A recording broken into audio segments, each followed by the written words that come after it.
the most difficult but freeing truths of the gospel is that we have been bought with a price, we are not our own, and now we belong to God. It's one of the best truths, but it's also one of the most difficult.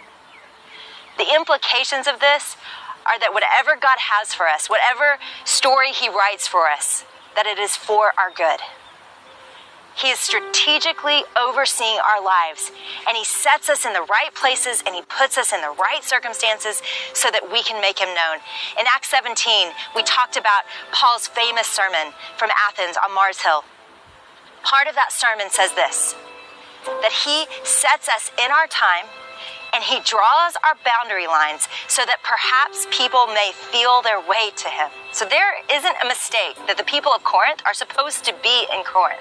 That wherever we live, we're supposed to be where we live, in our jobs, in our neighborhoods, or our college campuses, making God known so that perhaps people may feel their way to him. It's one of my favorite verses. And that can start to apply to us. And unless we're in a really bad situation in our neighborhood or our job, that can start to sink in. And we can own that pretty easily. But if we're in a circumstance in life that we're wishing for another season, like maybe we're in a bad marriage and we want to get out, maybe we're longing for children, then those truths start to get a lot more complicated. In chapter 7 of 1 Corinthians, Paul is going to address this very thing, that wherever your station is, be all there. Do it for the glory of God, whatever it is.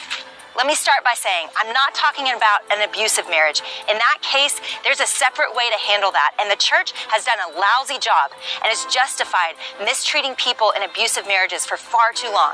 That is not what I'm talking about. If that is you, you need to get help. Reach out to somebody, get in a safe place. That is not who I'm talking about. I'm talking about those of you where it's just hard to be married to your spouse. I'm talking about those of you who are single and you're aching to be married. Paul is going to address these seasons in our lives in an interesting way. He's going to talk about our position and our station in life. So Paul's going to say, hey, if you're married, great. It is good to be married. But if you're not married, be like me. It's good to be single. Now, as a concession, he says, if you can't control yourself and you need to have sex, get married. But be married to one wife, one husband, and devote yourselves to each other. Don't withhold yourselves from each other. Be like Christ and the body, that we are one and we are devoted to each other and we are sacrificing for each other. But hey, those of you that are single, I wish that all were single as I am. So he's saying it's a gift to be single because you can truly be single-minded and focused on the spread of the gospel with these few years that we have here. And we have Christ, so you're not alone. You have the body of Christ, the church, so you're a part of this bigger community.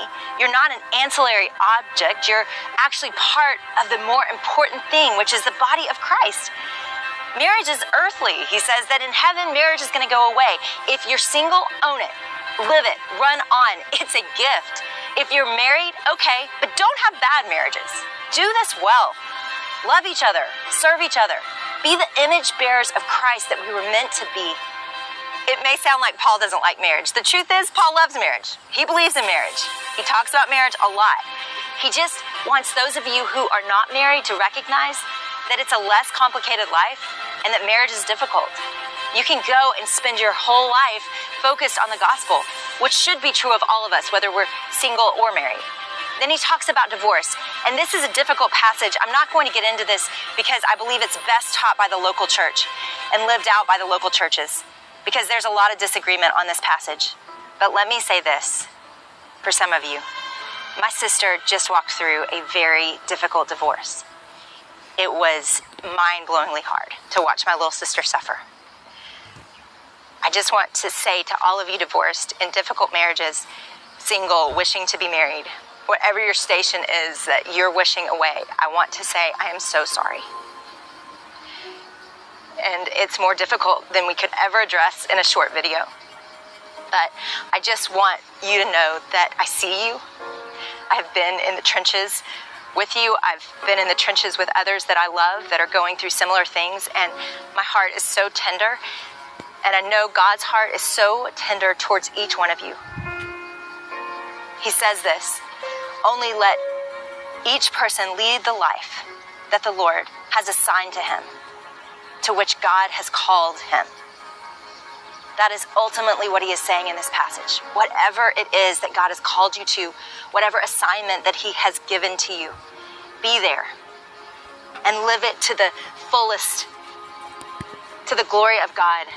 The other thing that Paul is so clear about here is he goes on and on about different relationships, and ultimately he just wants the gospel to go out, that our relationships matter because they display what we believe about God.